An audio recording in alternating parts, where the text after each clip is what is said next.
Hello and welcome to EZRA Asks, where each episode we at EZRA invite a special guest and leading thinker to help us grapple with a question related to the world of work and professional development. My name is Nick Goldberg and I am the CEO at EZRA.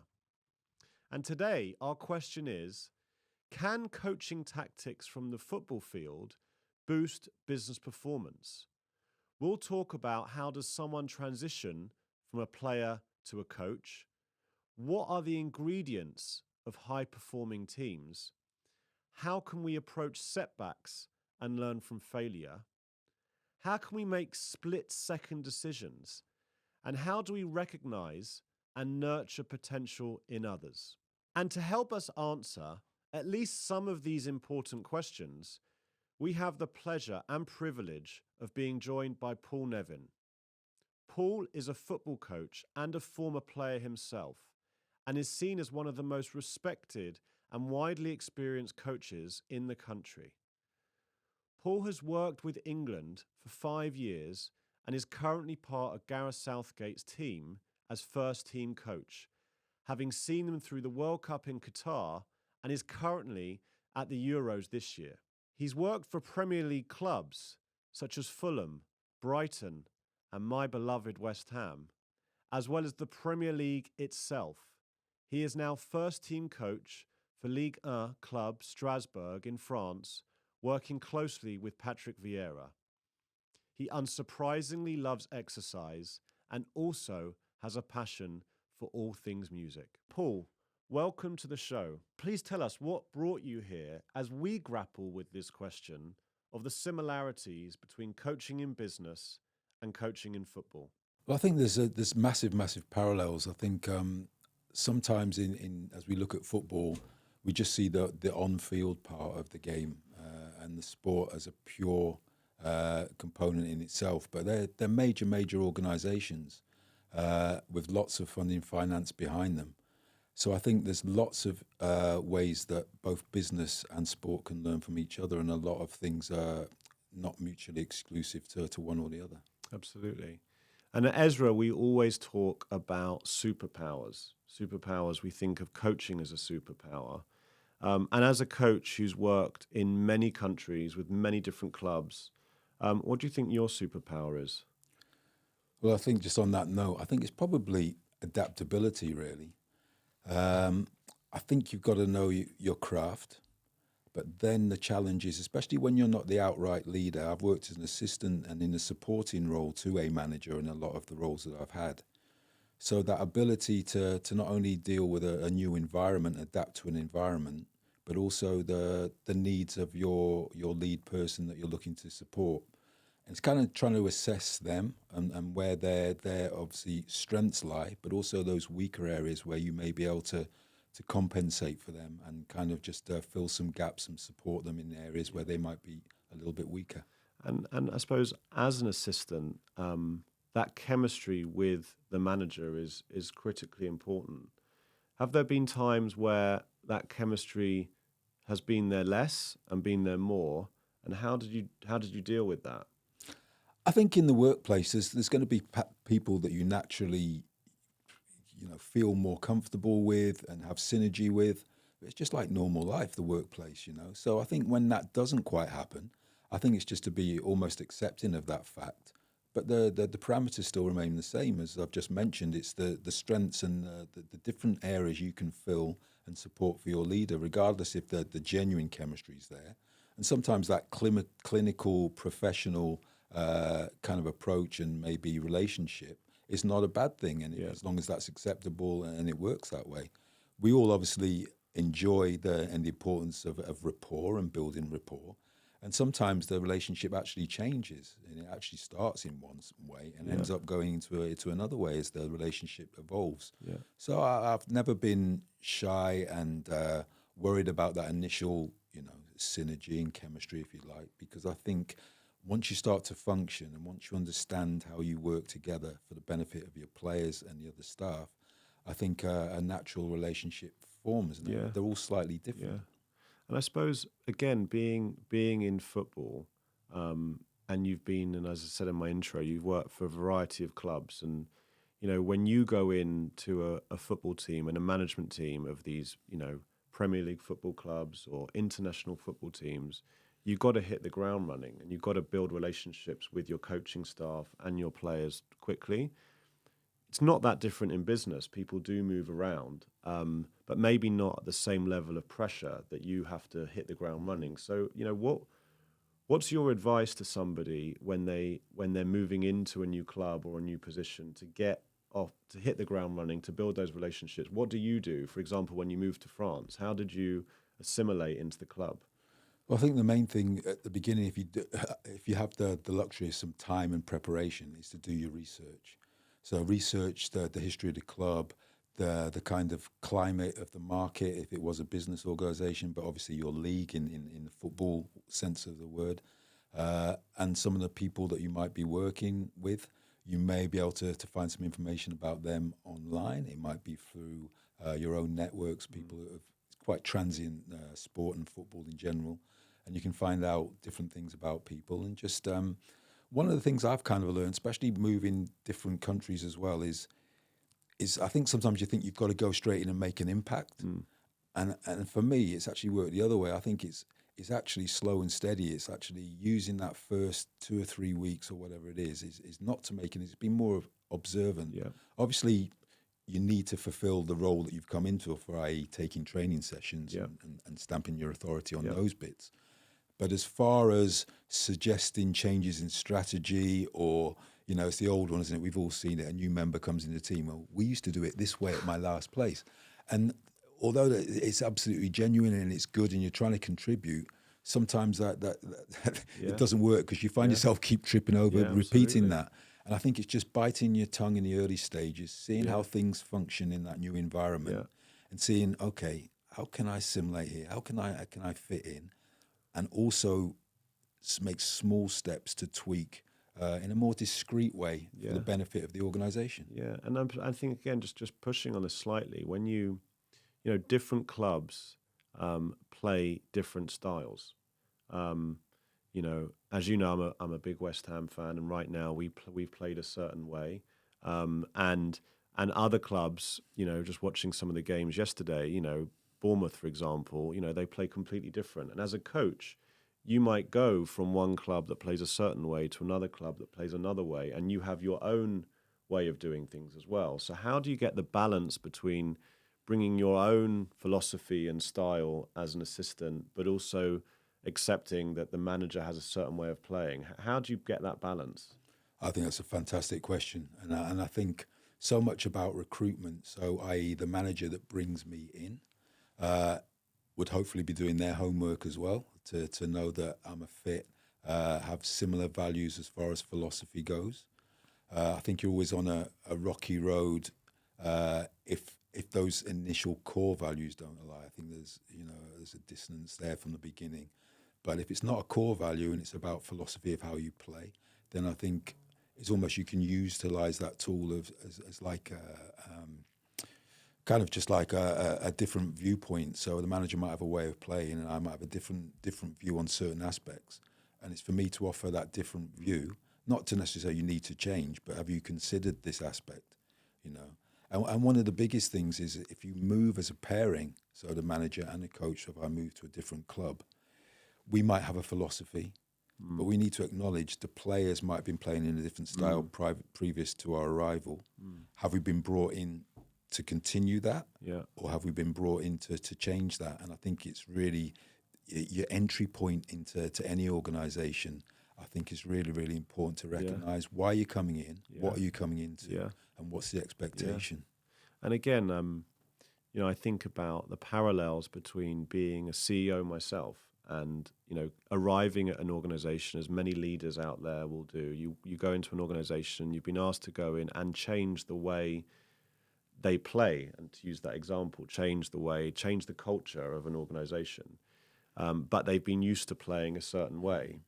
And I imagine, first question, has that happened to you in your career, where you've gone in and the club, the owners, and the general feeling was, we need to change the style and change the way, but the players were used to playing the other way? And how do you've still got to get results as well in your first 6 months of playing, or first first half of the season, but you also need to change.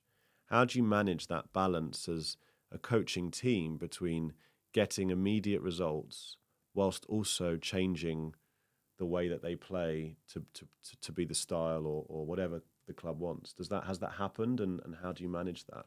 Well, that's the £1 million question, and that's why you see so many changes in management staff and clubs. The investment in their manager is so important, because it's absolutely the crux of a change or a change in style. And I think when we've gone in and there's need to be a change of style, I think it's about communicating why. In first instance, players, people, they want to know the reason why. So obviously, if you're changing the style, it's within our remit is to get more success as a team, to obviously win more games and be more successful. So you've got an instant buy-in there, if that's the why. And then it's the how we want to work in this style. Yeah.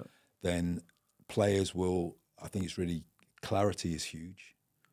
The reason why and how are we going to do that and break that down. Yeah. And then, as you said, the buy-in really, really comes in the results. If you start to get results quickly, the buy-in's done. Yeah. You don't need to sell anymore, and they're fully behind you. The difficulty comes when it is a shift, and the difficulty also is about the components within your strategy, i.e. the players. So you might be transitioning from one style where all the players that have been invested in prefer this style and strategy. So you look at the players that you have at hand, and do you feel it's fair on them with that profile that they have to make this transition? And then you come into the world of recruitment and the shift of using the transfer windows to move through this cycle. So, as an owner, you've got to acknowledge that takes time, and that's where these difficulties come, where you see clubs shift and the big changes in form. So I suppose there has to be a combination. If we're going to change the style and the culture of the club, it doesn't happen overnight. No. But the pressure that the owners and the club is under, they need it to change quickly. Exactly. And then the fans you've got the fan variable where they get disappointed, etc. And just I think about the why. You talked about the why, which is interesting. Again, as someone who's gone into business and tried to change culture, we invest heavily in helping people understand that why, and that comes in the form of town halls, meetings, dinners, leadership meetings. There's a lot of work that goes into helping the organization really understand why we're looking to change. How does that look in football? So the why piece, you go into a club, you've got a remit to change, whether it be the style of play. Of course, the results is critical, but what does that look like? How is that team meetings? How does that become apparent when you're trying to change that why? Those first few weeks, months of a new management team with the same group of players. Well, I think for me, the key component is communication. Yeah. And how that message is spread. And I think, firstly, if you can go to individual, if you're the luxury, obviously you've got a squad of 30 players, so that's time consuming. But it can be the general overview message to the group. Then I try to break that down into individuals. What does that change mean individually for you? We've spoken about it for the team, but if I can connect with you, you could be one of my defenders. Yeah. And we're changing from a style, maybe we've gone a little bit more direct to wanting to play. So you're nervous straight away, thinking, I'm going to be under the ball, receiving the ball under pressure. So you need to be secure that, the way that I would speak is, look, my expectation, there will be errors in the early days, there'll be mistakes, but we trust in you. We've watched you, we've watched research, we know your capabilities, we've got data to support that. Yeah. And the way that we will play will give you the best advantage to take the ball from the goalkeeper and build through the thirds. Yeah. But I will be accepting, as manager or a coach, there will be mistakes. When there's mistakes comes, we'll be fully behind you. Yeah. Okay. It will have a period where we feel, that transition will happen. And then as sport happens and dictates, then it's about execution and we'll give you the tools, but then the execution comes. And I think then you take that onto a unit. So the defensive back four and goalkeepers, this is what it looks like together. This is what this means for a goalkeeper now, your responsibility, boom, boom, boom. Yeah. and then the collective team Yeah. and squads. So really, what I'm hearing, really building the confidence, making the players feel comfortable with the change, accepting that there might be some mistakes along the way. And I suppose when those mistakes happen, living to your word that it happened, we've got to move forward, we've got to keep doing it and continually trusting in what you're trying to do. And that's right. And I think there can't be the mixed messages, because then suddenly you've said, okay, that's happened, and then you start hammering players, Yeah. and they go, hang on a second. But then the next part of that, so that's the internal bit with the players. Then there's the bit with the wider staff. There's going to be change. There's going to be some ups and downs along the way. And then it's the external communication as well, which is vital, because to shareholders, to the fans, to the media, is trying to maybe not go into the level of detail that we have with the players that are part of the main part of the process. But the same kind of message. We understand we need results, but there will be errors. Yeah. Bear with us. Give Yeah. the teams the support. Yeah. And we're on a journey together. Yeah. And, it gets you so far. But I think if you're open and honest in what to expect, then that buys you a little bit more time. And that's what we want as coaches. We are in the commodity of time. Yeah. The more time we have, Yeah. the better chance of success over a period But of then, time. but then, we always use sporting analogies in the workplace. At the end of the day, that the moment you start getting those results, the fans are happy, the ownership is happy, and then you're able to reinvest that energy back in. The challenge is when it's not, when you're doing that and the results aren't coming. Do you have any examples of where it's been difficult? So you've been trying to sell the why, you've been trying to change the style of play, but the results haven't come, and you've needed that resilience to keep going. And either you were successful and the club was successful in changing, or maybe not, and one stakeholder lost their nerve and changed it. Have you got any examples of where that happened? I think probably a good example is not much about playing style, but the club that I'm at the moment. Now I'm at Strasbourg in Liga, and we're currently the youngest team in the top tier of football throughout Europe. So in the top 5 leagues, we basically have 6 to 7 under 23s in the team starting each week. So there's been a transfer from historically what the project has been to a development of youth and trying to build a quality young team for the future for Strasbourg. So with that, with so many young players in the squad, performances are going to be inconsistent. That's just the nature of trying to compete at the highest level in France whilst learning. You're learning in the job. Yeah. So that's tough to do. And it's tough mentally and physical for the young players that we're putting out every week. Some weeks, it comes together and the feeling's fantastic. And other weeks, you cannot recognise the work we've done in the week to what we put out on the Saturday. But we know that is the project for this particular club. So we need to be, really, really clear with the players. The president of the club is really, really clear with the fans. Yeah. He speaks to them. There's lots of forums to keep them updated on the reasons why we're doing this and how we're doing this. Yeah. That the long-term future of the club will be better once we get through this difficult first couple of years of this new project. Yeah. So I think it's about having, alignment, which I'll touch on a little bit later, but a real alignment through a project from Makes sense. players all the way through to the senior board and fans. So I suppose just taking a step back, how did you start your career, and kind of what were some of the key highlights earlier on in your career? I've had a very different kind of background into coaching than a lot of my peers, really, who have, a lot of them transfer from being good top level players into management and coaching. Mine was very, very different. I played, I didn't get into professional football till 15, 16, which is relatively late. I didn't go through an academy system, which was centre of excellence back in the day. Not the product that we see now, with all the facilities and resources that the academies have in England now and around the world. But I started a little bit late, played a multitude of sports, but football was always my love. So I came in late. And what else did you play? cricket. I used to like cricket, and I used to run. Okay. I was never really a good footballer. I was just be able to run, and just ball seemed a little bit incidental at times. But yeah, so I was later into the game, and I actually ended up. I was at Shrewsbury Town, which was second division at the time, and I got the opportunity to take a scholarship in the US. I was playing for the England schoolboys. I got scouted and was offered a scholarship. And I thought I knew deep down I loved the game.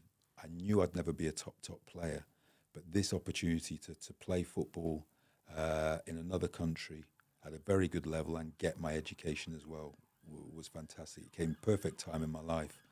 And that was the start of my kind of love of football and using this football to take me around the world, really. So that was the entry point. I graduated and came back to England and had my first club was Carlisle United. I played there a year.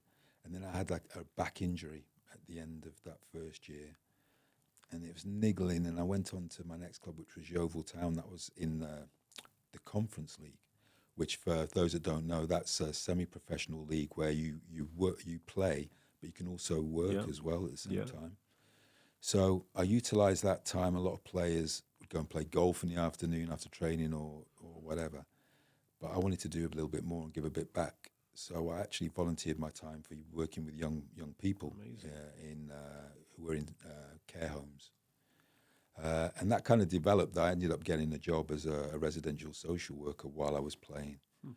And then finally I got the injury to my back, and I had to finish at 24 years old. So disappointed, but I ended up getting a job as a social worker in London, full-time in a residential children's home.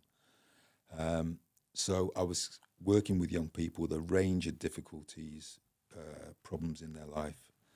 At the same time in the evenings, I started coaching with Fulham Football Club in their academy with under 12s or something.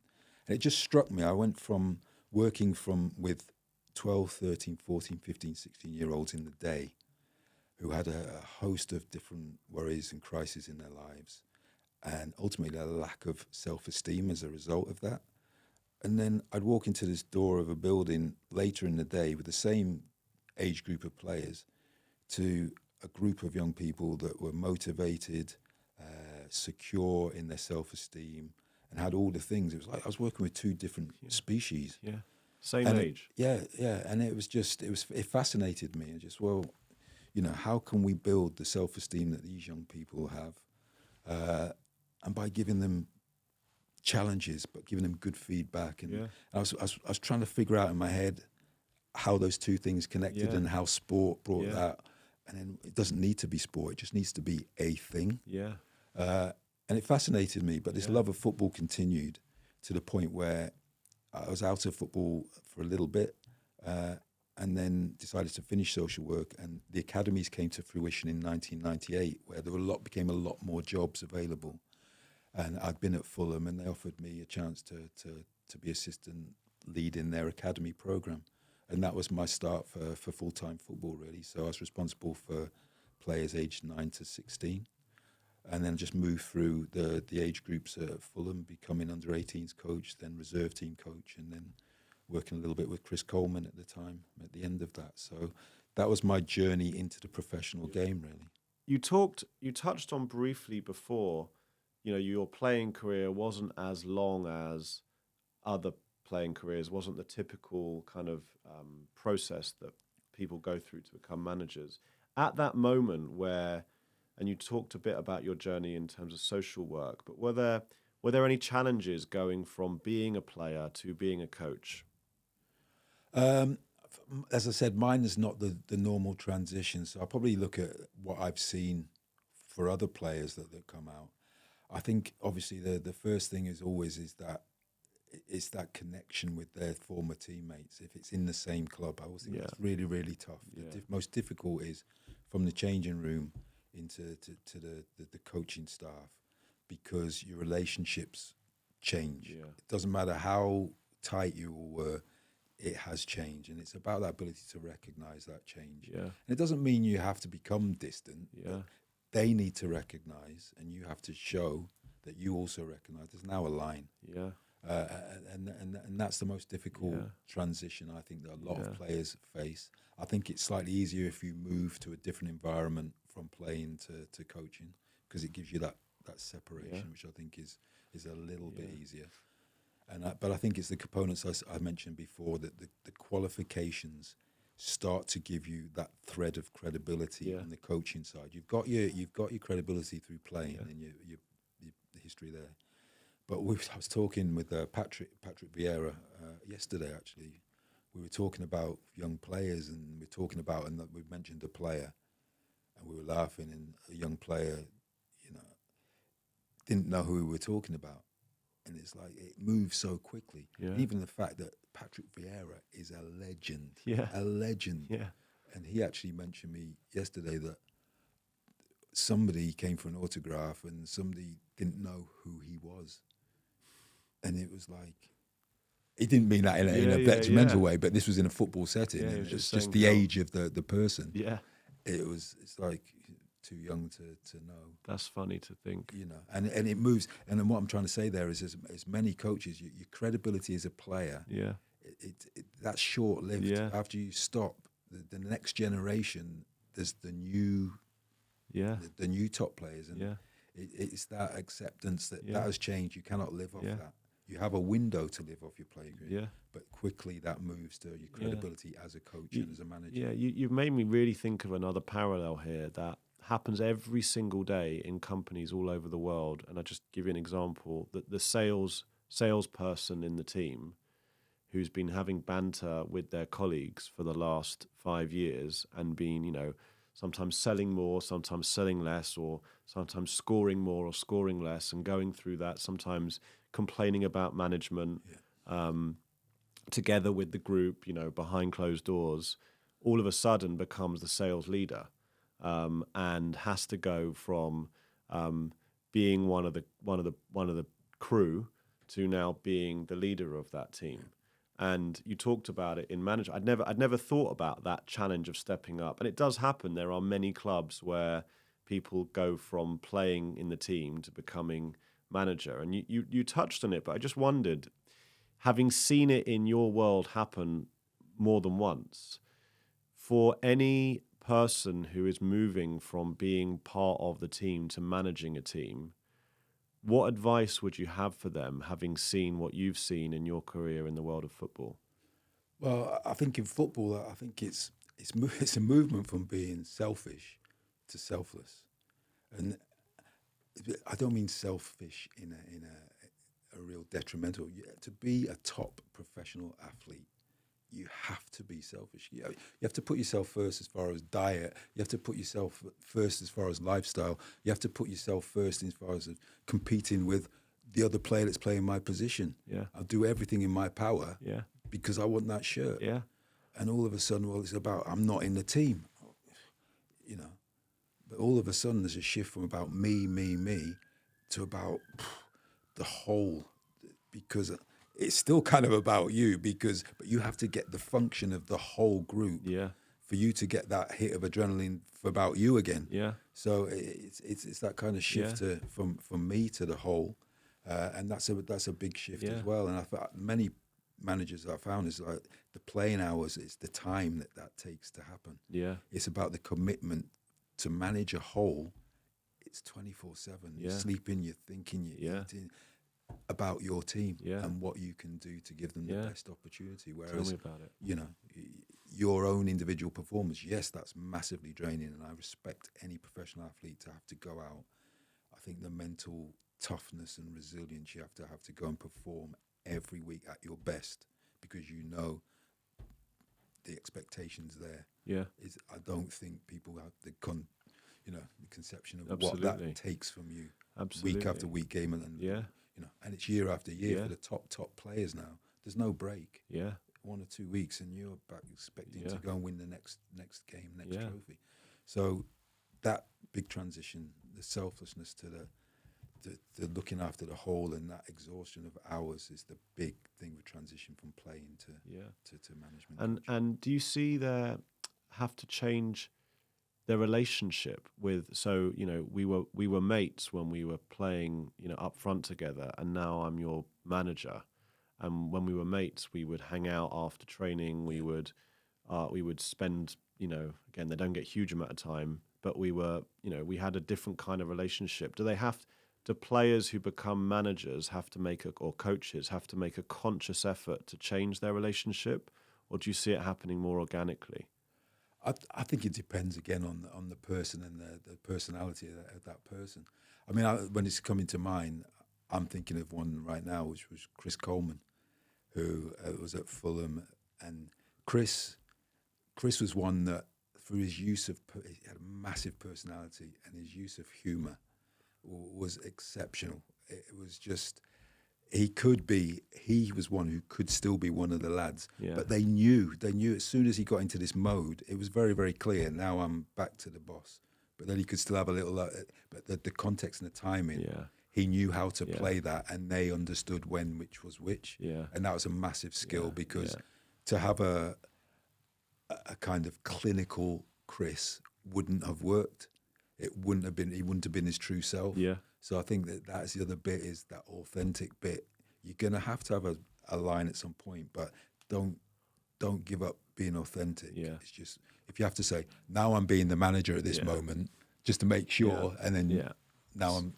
So authenticity is key.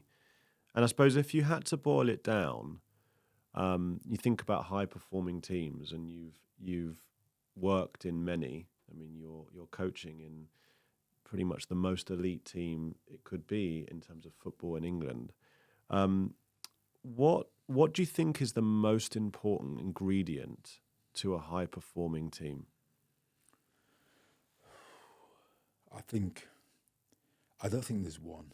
And I know I'm dodging the question here, but without a compliment thing. So, for example, you've got to have talent, because we can all say it's all shining. We see all these podcasts and it's great, and our coach, and there's a system, and but without the talent, it doesn't.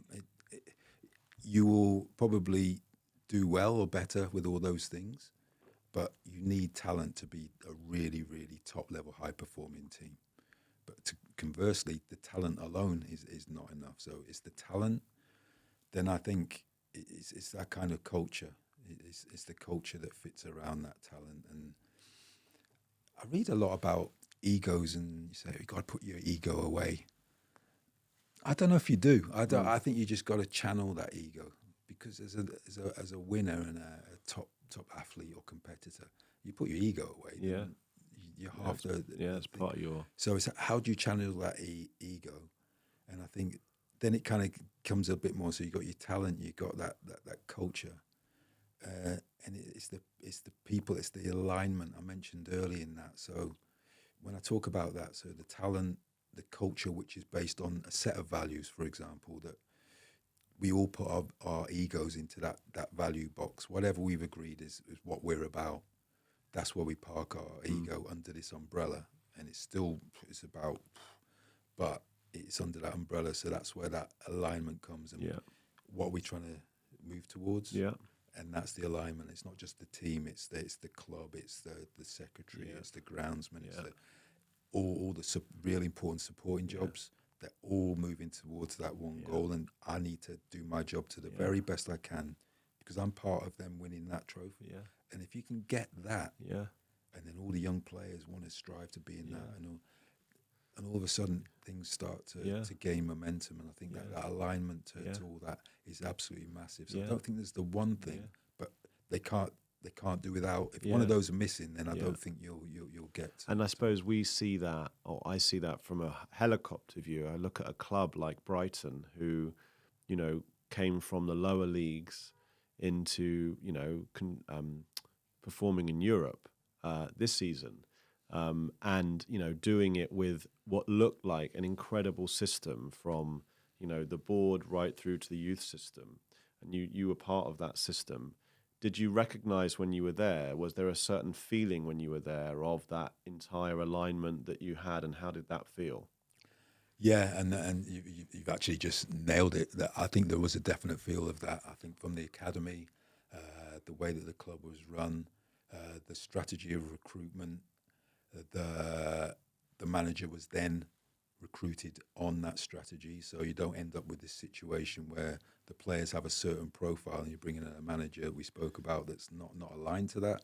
So I think it's all very, very streamlined, and they'll have blips and they'll have difficulties, but I just felt I get this, Yeah.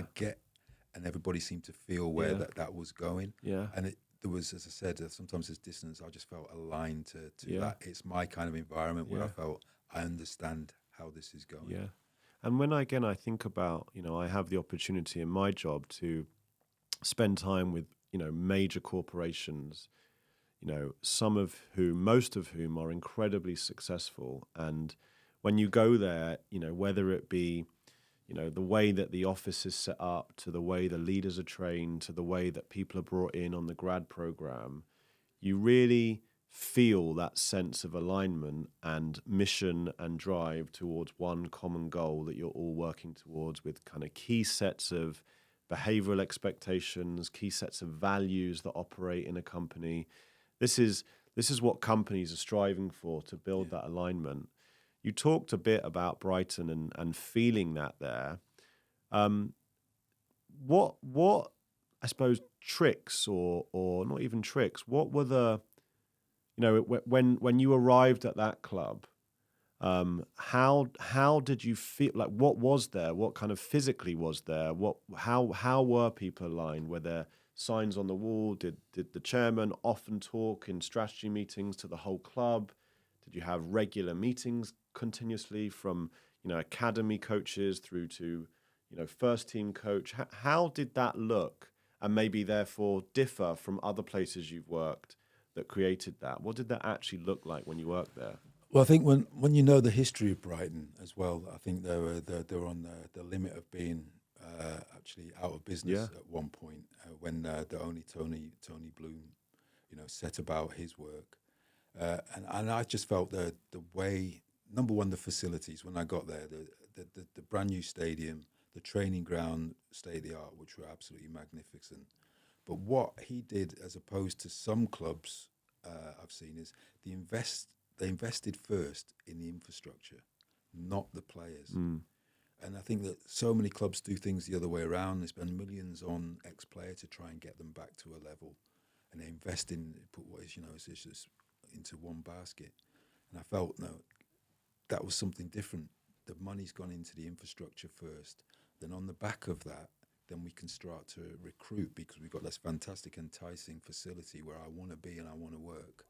And you've got a story of where we want to go. And all of a sudden it makes it easy to get people drawn into that. So I think that was a massive, massive thing that I haven't seen so often in football. So it was a long-term vision and a long-term plan.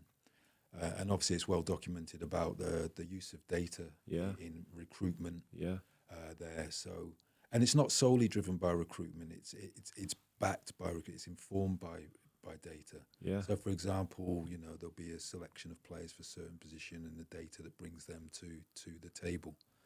But ultimately, there's other things within that. It's about will they fit? What's the personality like? What's their training history? So there's other bits as well as the manager, who you've brought in because you want the profile of manager. So again, a player wouldn't be thrust upon a manager, but there's almost like a menu of, okay, the data suggests this could be a good fit for what we want to do and what we want to do. Now from them, these are go for you. And then obviously, then it's a deep dive into what's the next thing, then the next step. And I think that process and also recruitment is about the model underneath. Now, if you're investing in fantastic staff and facilities for your academy, then there's no good going to buy a great 19-year-old left back when at under 16 level, you've got one of the best coming through. And again, it's just that foresight and planning of succession, And it sounds so simple, but lots and lots of clubs scattergun, he's a good player, pressure from whatever and the players arrive, and then it's up to the coach to manipulate. And that's why you see some teams disjointed, because recruitment's not quite great players, but did they fit? And I think there's always got to be a plan and a succession path. Okay, we don't block. We're investing. We want you. We want our own. And it's that mix and blend of how you build teams and squads. And conversely, I suppose, and again, I see this in companies we work with, what you've just said around a plan, a process, succession planning, using data, using analytics, having a more longer term vision, almost believing in that process is, and we've seen with clubs like Brighton, clubs like even Brentford, who I know have a similar system, you've seen that progress and that success. And you'd think that would be obvious for other clubs to just say, well, if that works, why don't we just do the same thing? And actually, again, it's it looks from the outside as well like a more cost-effective approach as well to building a team over a period of time with process, with data, with good scouting, with good coaching. Why do you think? And again, I think about organizations that continuously change, that have a new idea every 6 months or 1 year, which again you could argue they need to stay agile with because things do change. Why do you think some clubs struggle to do that? Why do you think some clubs struggle to have the process that does work from your experience? Because you've worked for a number of different clubs that don't follow that exact approach. Yeah, I think the funny thing and why we love sport is because there's not ever one way. Yeah.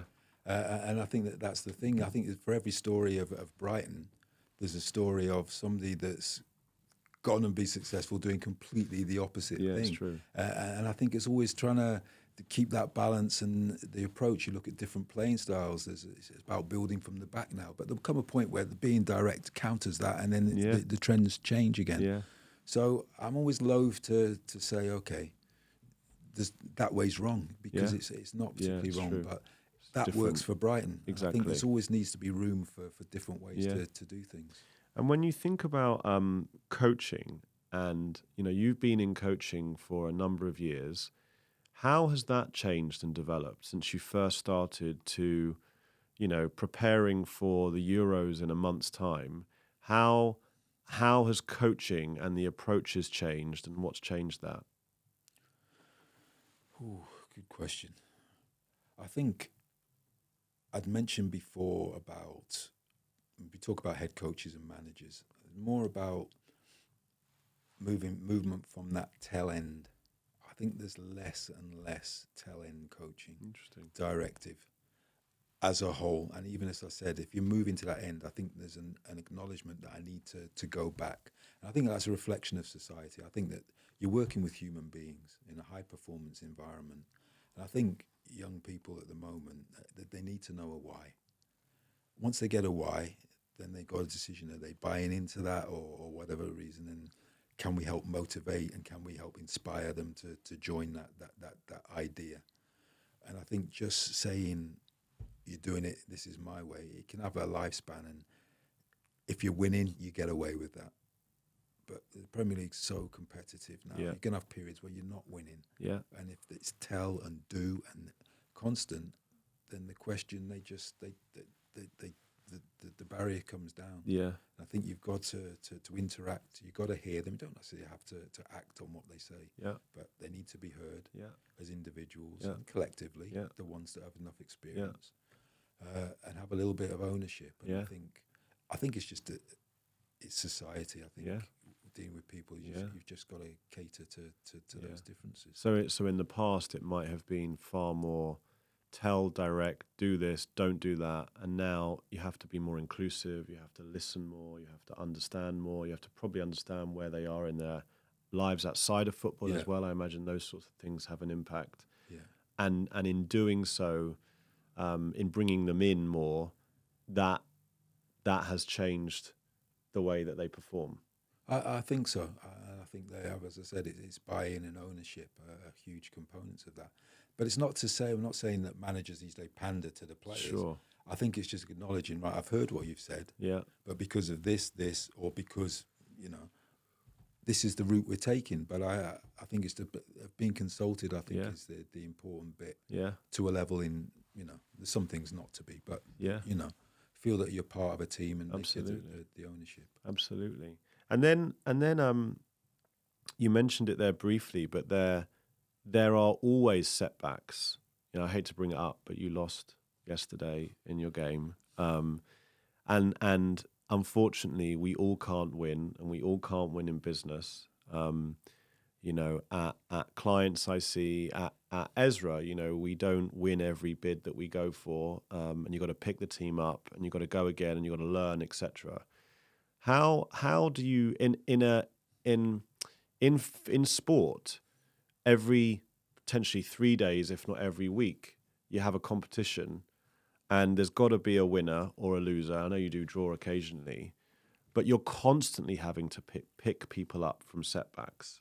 How do you, over all your years of coaching, what are the greatest lessons you've learned about how to pick people up from setbacks that they have, which happens every other week, or if you're in a poor team, might happen 10 weeks in a row? Yeah, it's tough. It's tough, and I think in-house, you've got to truly believe in performance, and it's basically how you measure your success. Because if you're measuring it solely on the points on the weekend, then you're going to be disappointed more often than not, unless you're Man City, Arsenal, or whoever's the top of the league. That's the fact. So, are we getting better? What are the metrics to show and strive for realistic outcomes? We can't all be in the top 6, but what is realistic to us? And that also needs to come and be driven from the hierarchy as well. The unrealistic expectations are difficult. It makes the environment and culture difficult. Yeah. So again, realistic expectations that you always want to overachieve those. Yeah. And that's the goal. But I want to go beyond, and that's the drive. That's the motivation. And just the elements. Feedback is huge because within that, if the feedback is 0 points or a really rotten match report or article in a paper, then it becomes negative. The whole thing's negative, and it's the balance for a coach and a manager is about that feedback being informative, accurate, but not fluffy, because you can't make it fluffy. We lost again, but it was because the players, they see through that straight away, and they want to win. We all want to win. And stop messing about. We want to win. Yeah. But this is a step towards that, And again, the longer time you get, if you're given time, and you start to show the fruits of that, that's the bit. Yeah. Honestly, it's trying to be as neutral as you can. So if you win 5-0 and it's an outstanding performance as a manager and as a coach, yes, go and celebrate in the change room afterwards. But we've got a game on Wednesday. Yeah. Well done, boys. It has to be. Don't get carried away because you're going to lose 2-0. And if that up is that high and that low is, that emotionally drains you. Yeah, we talk about regulation a lot. You've got to regulate as a manager, as a leader, and your team have to, because that's how you also recover from setbacks. Yes. As coaches and as leaders in business, we have to get our teams working together, and sometimes that's the sales team working together, learning from each other. Sometimes that's our sales teams working more effectively with our product teams, and getting that alignment. As a coach, I would imagine that when the team, as you said, the actual team that you're working with is truly aligned, you're more successful. How do you as a coach, we talked a lot about that one-to-one, but how do you encourage teams, and how do you create more of a team mentality to get higher performance? What are the secret ingredients that you use?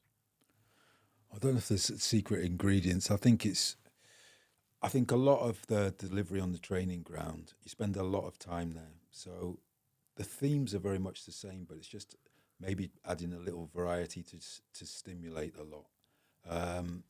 So the role of the coach is designing sessions that challenge, but also this is football. We need them to enjoy it. It's still the game we all loved as kids. And what I've been aware of, some pros, it becomes a job, and it's tough. It's a tough life. There's rewards, but the actual day-to-day and the pressures are tough. So it should be enjoyable. And, we want them to work, but we want them to enjoy their work as well. So, again, that brings people together. Yeah. Within that, there's the internal competition as well. Stimulates little games, little fun things that you do. Make the environment as fun as you can. Yeah. I think it's just, including as well. We talk so much about the team. I think one of the most difficult things is about managing the squad as well. Yeah. We look at the 11, but so much work has to be done with the non-starting group. Yeah. During the week as well. Some that might be out for different reasons. Some that know that they're not going to get an opportunity unless there's an injury, and there's still 2 ahead of them in that position. How do we make sure that we don't lose them and that they lose that drive and motivation because they know they're on the fringes? Yeah. So again, the sessions that we put on for example, we played last night, so there'll be a group in today who didn't start or got limited minutes. Those sessions for me have to be so well planned, full of energy from the coaching staff, and really important in the clubs I've worked is that the manager is out there on those days. So even if I'm delivering that session, the manager will be out there because that shows that the leader has an interest in that group. So small things. Yeah. I've heard in different clubs that that's not always the case. Yeah. And it's almost like, those sessions can be tough if you are not well managed and they're not truly delivered at the highest level. So that bit, and obviously just the communication again. If you're not playing a touch with a manager, bring them in. Not saying you're going to start, but we are recognising the work you put in. Keep the faith. Boom. And those little things, although they're minuscule, they're big for the player because. So not just necessarily investing in the superstars, but actually it's the substitutes and the players who might create a bad energy, bad culture. That as a leader, as a coach in a football team, if you put more time and effort into them, that can have a impact on the whole group. Massively. Interesting. And then, in business, and I often talk about this, we talk about this, there's this phrase, culture eats strategy for breakfast. So you can have the best tactics, you can have the best striker, but if the feeling in the club is not a good feeling, and I imagine that comes down to things like recruitment as well, and the types of people you're bringing into club. But how do you, what do you think of that phrase in the sporting world around the culture and how important that is versus the tactics and the strategy? Yeah. But again, I always think we always end up going versus, and I don't think it has to be versus. Yeah. I think that they go hand in hand. Yeah. One can't survive without the other. Yeah. But if that makes sense. Yeah, absolutely. And I think culture is huge. It's like, as I said, coaching in general, without that connection, then you can have all the knowledge and experience in the world, but if you can't connect with that person, that they are willing to take that on and experiment and explore what you're saying or showing, then it's null and void. Yeah. And I go back, and this is from years ago. This is working. I used to have a fantastic under-9s coach at Fulham. He was absolutely magnificent. But it wasn't because he was a football genius. It's because he could engage 9-year-olds, and they'd run in to train in the evening, and they'd shout his name, and they'd run over and be in high fives, and the football was insignificant at that moment. And then he'd get them playing, and they'd be laughing and joking, and then they'd go. But his job in the academy was to be a hook. Yeah. He was trying to hook kids into football for life, and he was magnificent of it.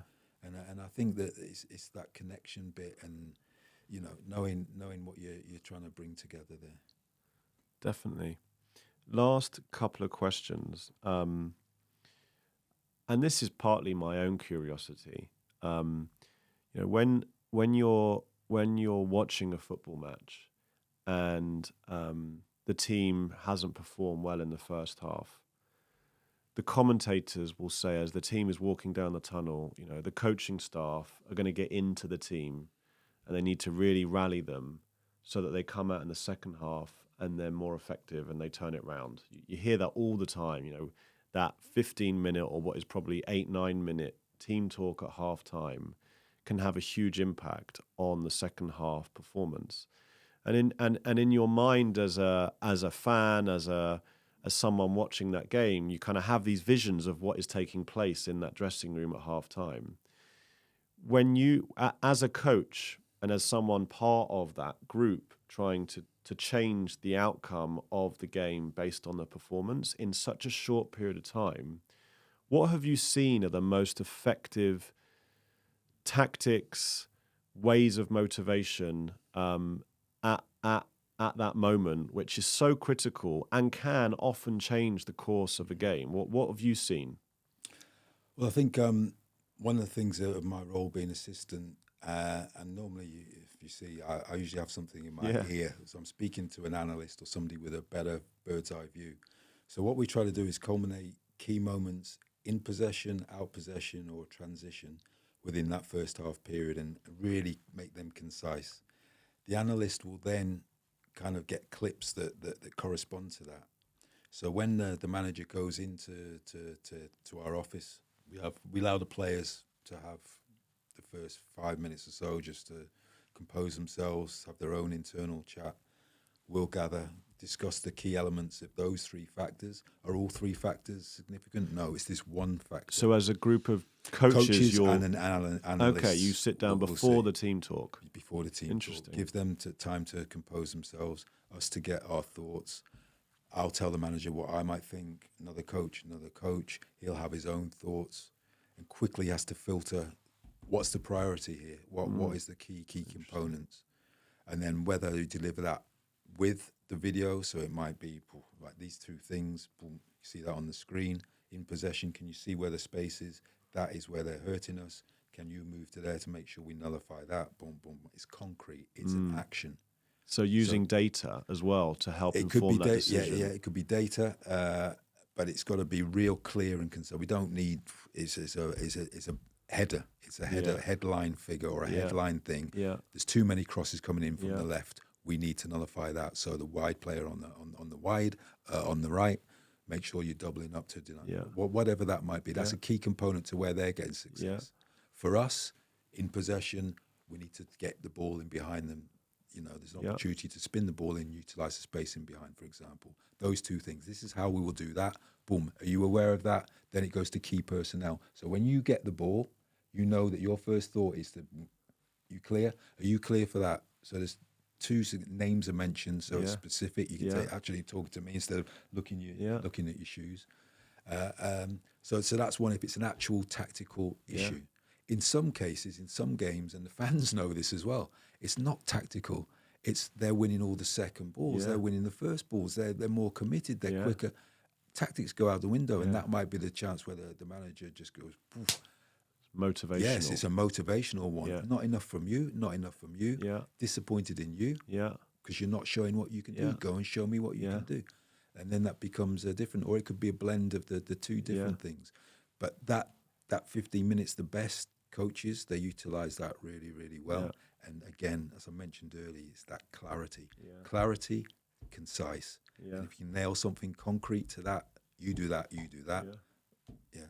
And sometimes if it's swirling, whirling, and I've been in situations where, I don't know, I'm not sure, give them something that concrete to walk out with. So it's almost like, okay, we got this.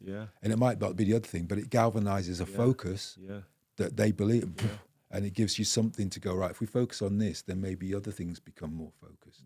So giving them a hook regardless of if they're all confused, your job as a coach is to find something that they can hook onto and change, and therefore change the second half or the next game or what have you. And then the delivery is important because you're always looking for a reaction. So sometimes doing the unexpected, you're winning 2-0, go in and nail them. Yeah. Because you know they're 2-0, they think the game's won. Yeah. And they're going, we're 2-0 up. Yeah. And vice versa, you know, I think, we're going to get it now. Fantastic. I'm so proud of your performance today because you've done this. We worked on in training. I've seen that. Your rewards will come in the second half. Keep doing what you're doing. And one thing I've just learned that I didn't realize is that the job of the head coach or the manager is to take so much information under so much pressure from whether it be yourself, whether it be the guy in the stands, whether it be another assistant coach, digest all that information in 5 minutes and then prioritize that information as to what actually do I think.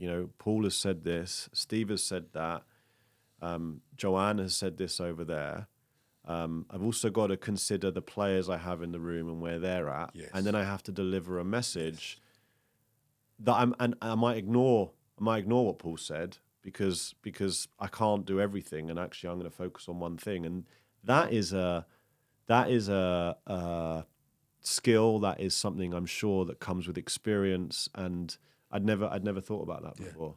And that is, and the more the pressure is within that game, those bits are phenomenal. And from something I've really learned as well from being a support, if it's assistant manager or first team coach, know when to be quiet. Yeah. Know when to be quiet because there's enough going on, and your voice, you might be replicating something that's been said. Don't say it then. Yeah. So the real skill is know when to contribute and when to keep quiet. And then I know, we're just going to touch on it very slightly, but with the Euros coming up, again, in a tournament setting, you have games so quickly after one another, and you only got 3 games in the group where you've got to perform, and there's not really an opportunity like in a normal season, where if you lose your first couple of games, you can bounce back. So in a tournament, imagine you lost the first game, and you're heading into the second game. Does the way in which you handle the players as coaches, to again, you might have 3 or 4 days in between. Does it change the way that you coach? Does it change the urgency? Does it, you talked about Brighton and believing in the process, and you don't have that much time in these competitions. So does coaching in competitions change, and the way in which you do it? And do you see, managers, some better than others, at doing that? I think it's the same again. I think it's about the process. The finest of margins can determine a match. It's whether the ball hits the post and goes in off the post or goes out of the post. It's that. But your process, everything else has been absolutely spot on. You've won the game or you've lost the game because of that one incident. Yeah.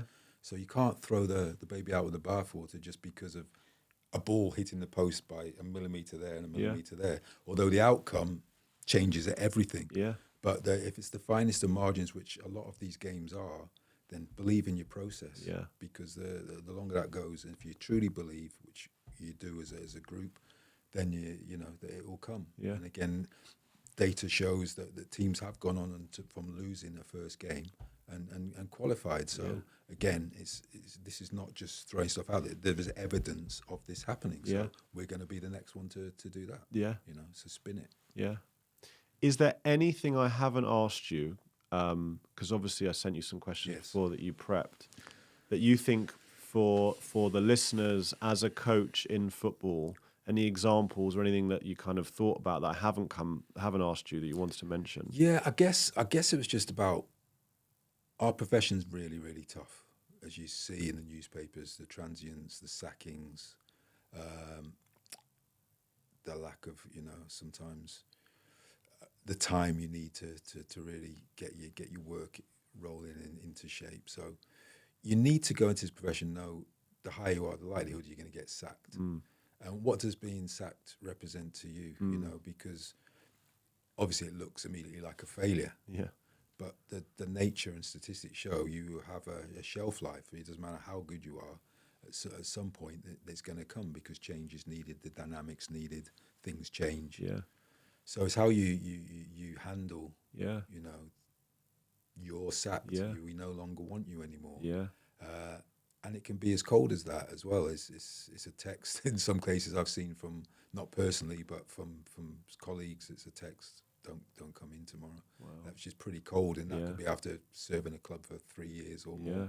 So it can be as brutal as that. So my advice is know that is the nature. Yeah.